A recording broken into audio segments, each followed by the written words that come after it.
変身 Kemarin tuh periode yang enak banget guys. Jadi pagi tuh dikasih update form barunya Tycoon dan langsung Ana bahas juga kan ya. Terus dilanjut dengan nonton Kamen Rider Geats episode 40.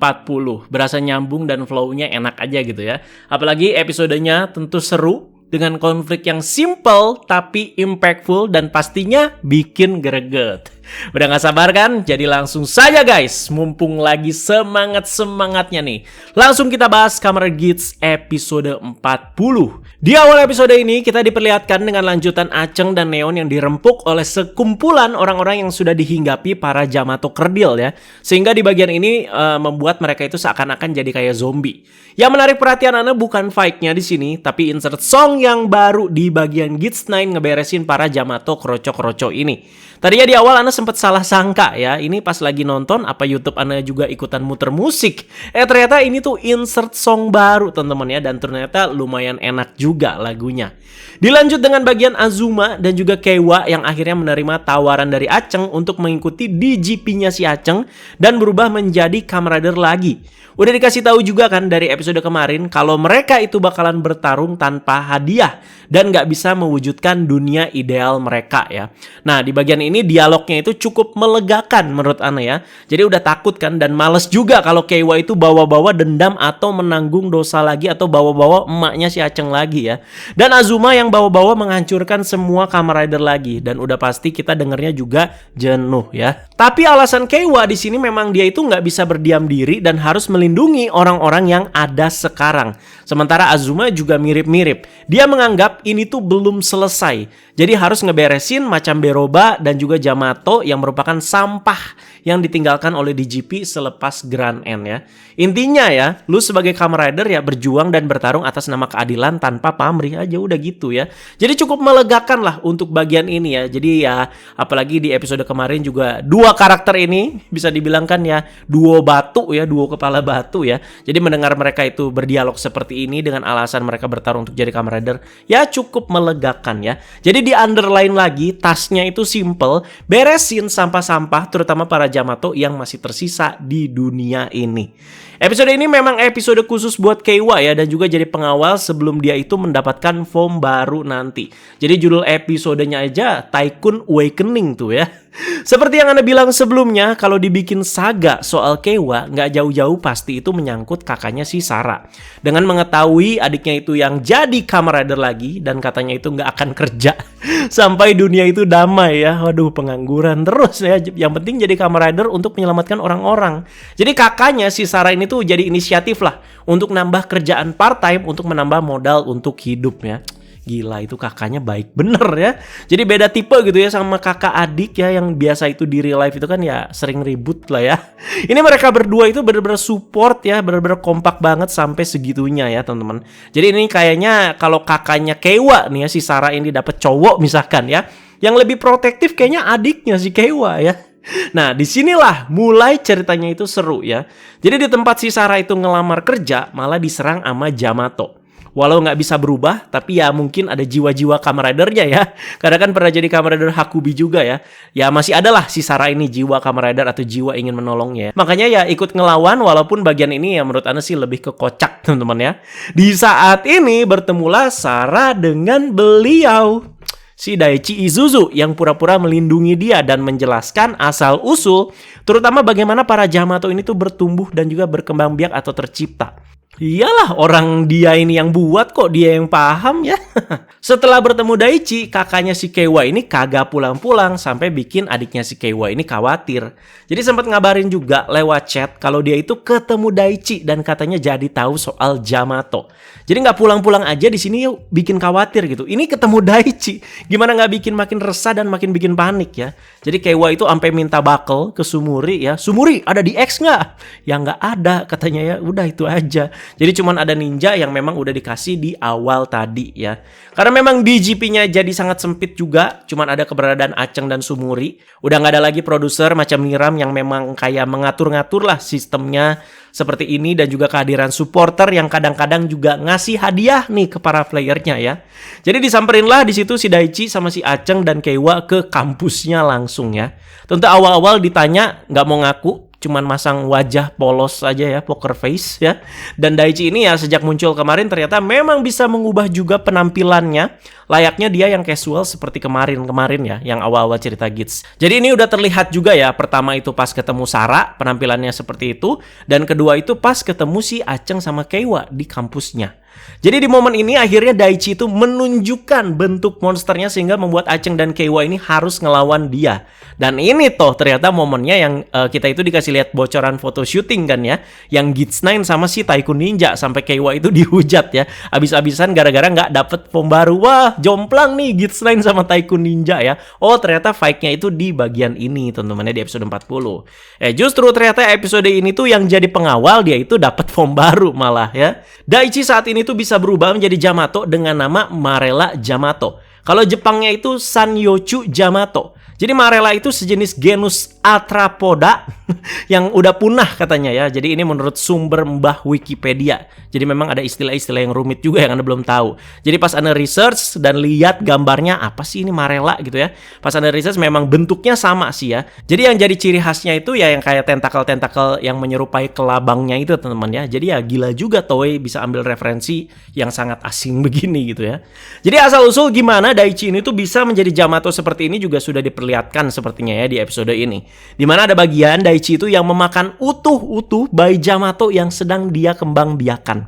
Jadi itu ya agak creepy juga bagian itu ya. Jadi di sini juga terjadi pertemuan antara si Daichi dengan Beroba dan juga Kekera. Nah, kalau kalian dengarkan kata-kata si Beroba, katanya kayak gini kan, padahal udah susah-susah nih gue dapetin, lu nggak mau pakai ini. Jadi ya itu sambil megang Najis Sparrow core ID-nya yang sudah retak ya. Hasil diretakin sama si Bava waktu itu teman-teman ya. Terus juga kan diambil sama Archimedel mati diambil sama Beroba ya. Berarti di sini tuh memang ada opsi agar si Daichi ini tuh bisa berubah lagi menjadi Kamen Rider. Tapi dia tidak lakukan. Dia itu malah memilih masuk ke jalan yang lebih gelap. Jadi kita nyebutnya Yamato Way lah ya. Makanya banyak juga referensi memang si Daichi ini kayak Kabuto di Naruto teman-teman ya. Mirip banget ya. Dan kalau dari kata-katanya sepertinya ya tujuannya ini masih sama, yaitu mendapatkan seluruh pengetahuan umat manusia. Jadi dari awal karakter ini diperkenalkan juga tujuan Daichi dia tulis di di kartu DGP-nya itu ya seperti itu gitu wishnya ya. Jadi ya memang harus diginiin juga sih karakternya Daichi itu biar lebih menonjol ya. Harus memang berani dibikin seperti ini. Jadi balik lagi ke pertarungan yang sama Aceng dan Keiwa. Tentu bentuk Yamato Daichi ya di sini cukup kuat teman-teman ya, apalagi punya ability bisa kayak masuk-masuk ke tanah gitu dan memang cukup merepotkan di sini ya. Tapi soal power scaling sih Gits 9 ya emang jauh lebih unggul ya. Tapi sama Tycoon Ninja kayaknya menang ini deh ya. Walau ada bagian menarik di mana si Tycoon itu kayak nge-backdrop gitu teman-teman si Daichi pas badannya itu nongol setengah. Ada bagian smackdown-nya tuh ya. Daichi tentu yang nggak langsung ngasih tahu soal rencana dia sama apa yang terjadi sama kakaknya Keiwa ya. Jadi tipe-tipe penjahat yang cuman ngasih-ngasih clue tipis biar makin gerget dan juga penasaran aja gitu. Mending lu cepetan deh, soalnya gue nggak tahu apa yang bakal terjadi sama kakak lu. Kira-kira kayak begitu gitu ya. Jadi bikin kita tuh, maksud lu apa sih gitu. Jadi di satu sisi Azuma yang udah bisa jadi Bava lagi sedang menghadapi Yamato Kroco di TKP tempat tadi si Sarah itu ngelamar kerja. Di battle ini bagi yang nangkep ya pasti sudah merasakan ya ada sesuatu yang gak enak nih, ada atmosfer dan juga aura yang gak enak nih ya. Jadi Bava itu memang masih kuat tapi gak sekuat dulu pas dia itu jadi Jamashin ya. Jadi kelihatan lah diperkuat juga dengan kata-kata ejekan dari Beroba ya. Apalagi memang ada teori para Yamato Kroco juga ya berevolusi jadi lebih kuat. Jadi ya adalah fase-fase pas tarungnya itu ya si Bava ini agak kewalahan sedikit ya. Jadi yes, selama kita nonton dugaan kita itu pasti benar semua. Kalau yang lagi dibantai sama Azuma ini adalah kakaknya Keiwa yang sudah berubah jadi Yamato gara-gara Daichi. Ah tenang aja kan sebelumnya Aceng juga ngalahin terus tinggal ditembak kutu-kutunya nanti manusianya itu balik lagi. Ternyata beda teori lagi di sini, baru diungkap lagi teori baru di sini ya. Jadi tahap pertama memang para Yamato kerdil ini tuh cuman hinggap mengubah manusia itu jadi Yamato, terus dikalahkan, terus orangnya itu bisa balik lagi. Di tahap kedua ada teori di mana Yamatonya itu nggak bisa lepas. Nah kakaknya Keiwa si Sarah ini itu udah masuk ke tahap kedua, dimana ketika kita lihat prosesnya saat si Sarah ini tuh lagi lengah ya dan juga lagi mendengar penjelasan si Daichi, Di sini tuh si Daichi ngebawa semacam botol lab gitu yang isinya banyak Yamato kerdil yang menghampiri si Sarah. Jadi kayak dilepas gitu teman-teman ya, kutu-kutunya ya atau Yamato kerdilnya. Dan proses selanjutnya juga terlihat berbeda ya dengan yang tahap 1. Dimana tahap 2 itu seperti kayak membentuk sebuah kepompong terlebih dahulu ya. Kalau tahap 1 kan kayak ada akar-akarnya gitu kan. Terus kalau tahap kedua ya ada kepompongnya gini teman-teman ya, baru jadi Yamato. Dan mestinya sih kalau dari power scaling yang tahap kedua ini lebih kuat mestinya ya. Nah, jadi di tahap kedua ini ketika Yamatonya sudah dikalahkan, sepertinya manusianya ini juga tidak bisa ikut terselamatkan, teman-teman. Dan soal ini Ana suka. Memang terkesan kejam gitu ya, tapi Ana suka. Memang perlu yang seperti ini agar para rider juga penuh perhitungan gitu ya mengalahkan para Yamatonya. Jadi menambah ancaman aja gitu ya di saga yang saat ini tuh sedang berjalan ya. Jadi di seri Rider lain juga banyak sih yang udah terjadi seperti ini kasusnya ya.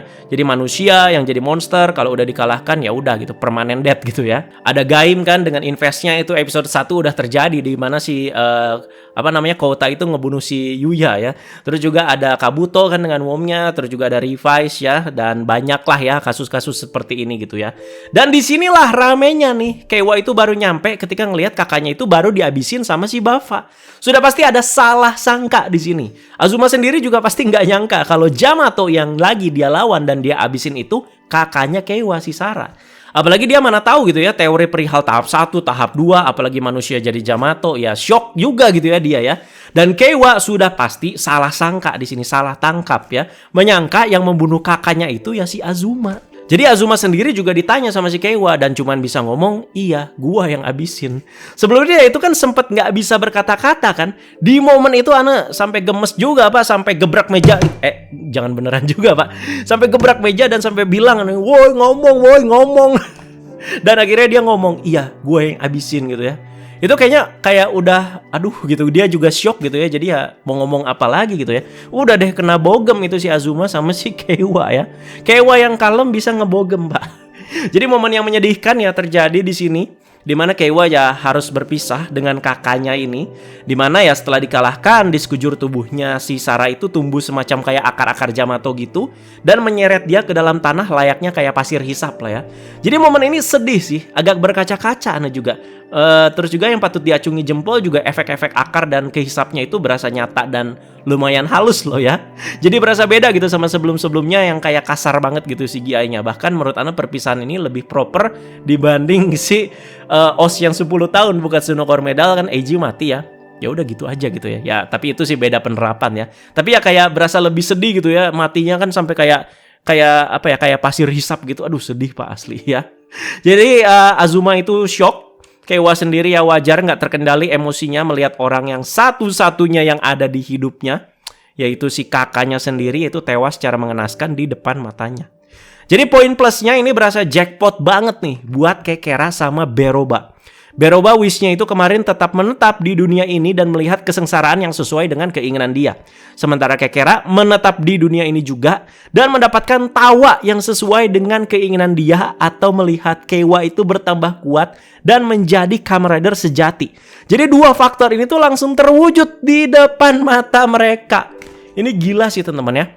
Jadi apakah ini juga kayak pengaruh dari mereka itu membuat wish kepada Dewi Pencipta, si Mitsume berarti waktu itu ya. Dan benar-benar terwujudnya sekarang loh ya. Jadi jangan-jangan ada landasan lagi nih Keiwa bisa dendam lagi gitu ya ke Dewi Pencipta, ke si Mitsume. Gara-gara wishnya Beroba dan Kekera ini terwujud. Gila sih ya. Yang paling gila sih menurut Ana ini ya, dua faktor ini tuh terjadi bersamaan teman-teman ya. Melihat Keiwa marah seperti itu. Dan juga melihat Azuma ya ditampol sama si Keiwa ya. Seneng Beroba sama Kekera ya. Jadi untuk Keiwa memang harus dikasih kejadian yang keras kayak gini nih. Untuk beberapa development dia yang berasa hambar dan bikin karakternya ya gitu-gitu aja gitu dari kemarin ya. Fact. Menurut Ana memang sudah paling pasnya seperti ini. Dengan kematian atau kepergian kakaknya si Sarah ya. Jadi ya memang sudah banyak prediksi juga kalau mau bikin Keiwa itu ke trigger ya menyangkut sama kakaknya. Ana juga udah bikin prediksi seperti itu. Dan lagi-lagi berarti Keiwa itu dikibulin sama Daichi berkali-kali. Nanti abis ini banyak lagi yang komentar ya, orang jahat terlahir dari orang baik yang tersakiti. Jadi soal formulanya emang agak mirip Aruto sih di Zero One ya. Apalagi penulisnya Yuya juga. karakternya naif, ditimpa dengan suatu kejadian yang bikin nyesek, langsung dapat perubahan yang signifikan.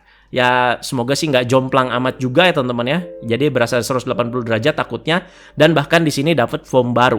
Ada cocok logi juga dengan hewan tanuki yang bakalan panjang juga lah kalau Anda jelasin teman-teman ya. Jadi beberapa karakter di Gits ini memang ada teorinya juga ya, kenapa misalkan si Aceng itu kitsune, terus juga misalkan si Kewa itu tanuki ya. Itu ada teorinya lagi teman-teman, tapi panjang lagi teman-teman kalau Anda jelaskan ya. Jadi ada juga kesinambungannya sama kejadian ini nih ya di saganya si Kewa di episode Tycoon Awakening ini. Ya udah, dan di sisa episode ini kita bisa melihat kesedihan dan juga kemarahan Kewa ya. Kalau kalian notice ketika Kewa yang mental breakdown di tengah hujan, kayak muncul sepenggal-sepenggal form baru di sebelah dia yang bakalan muncul nantinya, yaitu Tycoon Shogun. Apalagi episode ini tuh ditutup dengan siluet form ini ya, dan juga derikan suara Kewa yang kayak ular ya. Dengerin coba lagi ya. Serem banget gitu ya si Kewa sampai kayak gitu ngederik ya gitu ya. Jadi kita anggaplah si Kewa ini ya udah bener-bener marah banget lah ya. Oke, sampai sini ya udah bagus lah. Treatmentnya juga Anda rasa pas gitu ya. Jadi tinggal kita lihat ke depannya bakalan seperti apa karakter si Kewa di fase ini gitu. Apakah jadinya ya dendam kesumat sama Azuma, nyambung juga sama karakter-karakter lain apa gimana gitu ya. Bukan berarti Anda tuh langsung menyanjung perkembangan Kewa gara-gara momen ini doang ya. Jadi sebelum-sebelumnya ya jangan dilupakan yang memang ancur-ancuran ya. Jadi bagian ini ya menurut Anda sih cukup dirasa oke lah. Jadi ya treatmentnya oke buat jadi penghiburan kita juga. Dan gimana terciptanya form ini? Anda mau sedikit prediksi aja nih ya. Jadi di akhir episode kita kan dikasih lihat dengan tulisan rule-rule yang suka muncul di setiap akhir episodenya Gits ya. Dimana di situ tertulis, ketika keinginan seseorang selaras dengan sang dewi atau dewa pencipta, kekuatannya itu akan aktif. Di momen ini, Sumuri juga dengan sangat jelas melihat kejadian ini dan ikut merasakan kesedihan yang sangat mendalam, bahkan sampai meneteskan air mata. Kejam banget. Nah katanya kayak gitu ya. Dan ada suara lonceng kalau kalian dengar ketika si Sumuri ini tuh lagi kayak pose berdoa gini ya. Jadi sudah ada teori juga kan, Sumuri adalah calon dewi pencipta berikutnya, karena memang punya kekuatan itu gitu dia ya. Apakah karena ikut merasakan kesedihannya juga, diiringi juga dengan doa dia, maka hal ini juga jadi selaras dan akan tercipta item baru, yaitu Shogun Race Buckle ya. Anda belum tahu namanya teman-teman ya, tapi ya kita nyebutnya Shogun Race Buckle dulu aja, agar si Kewa itu nanti bisa berubah jadi form barunya nanti. Nah soal ini menarik teman-teman ya. Jadi ya jangan telan bulat-bulat banget, itu sih ya hanya prediksi dan teori aja teman-teman ya. Dan ngomongin Daichi lagi, di Last Chance-nya ini ya dia jadi antagonis yang cukup menarik menurut Anda. Jauh melebihi Archimedel yang berasa cuman kayak sekedar monster, walau katanya punya idealisme ya, membuat dunia Yamato bla bla bla ya, tapi begitu doang udah gitu ya. Nah emang kayak gini cara main dia yang Anda harapkan dari dulu ya, berani gitu. Yang bikin penonton tuh ngerasa sebel juga, layaknya emak-emak nonton sinetron lah ya. Jadi Anda berani bilang episode ini bagus ya. Jadi balik lagi seperti yang Anda awal bilang, simple tapi impactful ya. Jadi kita juga greget gitu nontonnya. Anda juga pengennya emang nggak mau yang ribet-ribet gitu ya. Ada teori ini itu. Jadi cukup gini aja gitu ya, dengan sedikit bumbu-bumbu drama-drama gini, tapi menohok gitu. Jadi banyak beberapa eksekusi yang bagus juga dari beberapa aspek.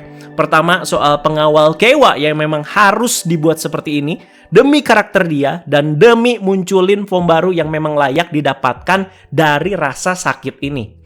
Jadi kedua soal sekali dayung 2-3 pulau terlampaui. Itu bisa pas banget momennya ya. Dapat sesuai dengan yang Beroba dan juga Kekera itu inginkan. Berarti soal ini kerapihannya yang patut dikasih jempol ya. Dan ketiga, karakter Daichi yang di Last Chance-nya ini ya jadi makin menarik ya. Dan serem gitu untuk seorang antagonis. Jadi ya oke lah episode ini menurut Ana. Jadi nggak lupa, Ana juga mau ngomongin si Game Master utusan Shuel yang baru, yaitu Jito. Si Iman Jerox ya. Dan sekarang si Mbak produser baru, yaitu si Samas. Ini si Samas dulu pas awal muncul, wah gelis ya, agak mirip Pirika. Makin kesini kok kayak cici-cici licik gitu. Jadi ya mereka berdua ini, si Jito dan juga si Samas ini ngajak Beroba dan Kekera ini kerja sama. Di sini Jito itu memberikan race card baru ke masing-masing ya. Jadi ke Beroba dan juga ke Kekera. Yang dipercaya namanya adalah King and Queen Race Racer Cards. Jadi sesuai rumor nih, ini bener lagi guys ya. Jadi dari zaman rumor udah sempat dikasih tahu kan ya kalau bakalan ada nama King and Queen-nya, ternyata beneran terjadi di sini ya. Jadi kalau dilihat desainnya kayak ada rasa-rasa Yamato-nya ya kalau kalian lihat gambarnya atau si karikaturnya. Dan apakah Dua kartu ini juga jadi menjawab kode heksagonal yang tinggal sisa 2 lagi di setiap race card. Jadi kan ada 6 kotak tuh ya. Masing-masing kan keisi Zin, Kekera, Beroba, Kyun, dan 2 lagi apakah ini nih ya. Jadi penasaran apakah bakalan memunculkan form baru apa gimana ya si race card ini. Tapi kalau kata si Jito, mereka itu tuh bakalan mendapatkan kekuatan yang premium. Iya, nanti di X-nya juga jangan-jangan premium juga, Pak. Premium Bandai. Seakan-akan udah ngasih kode gitu si Jito ya. Nih kekuatan premium loh, tapi premium Bandai. Jadi timbal baliknya ya simple. Mereka kerjasama untuk menjatuhkan Gits dan fokus membuat Sumur itu menjadi Dewi Pencipta berikutnya. Mereka mah ya bodoh amat lah soal Yamato dan yang lainnya. Tujuannya ya itu aja gitu ya. Nah, ini juga yang Ana suka nih teman-teman ya. Jadi Beroba dan Kekera itu kan terhubung sama Jito dan Samas. Jelas-jelas diajak kerjasama. Dan di satu sisi juga mereka itu juga terhubung sama Daichi yang jadi pihak Yamatonya lah bisa dibilang. Jadi lawan para protagonis di sini seakan tuh satu kubu. Walaupun terlihat seperti kayak banyak di sini karakternya ya. Jadi ya biar lebih fokus gitu.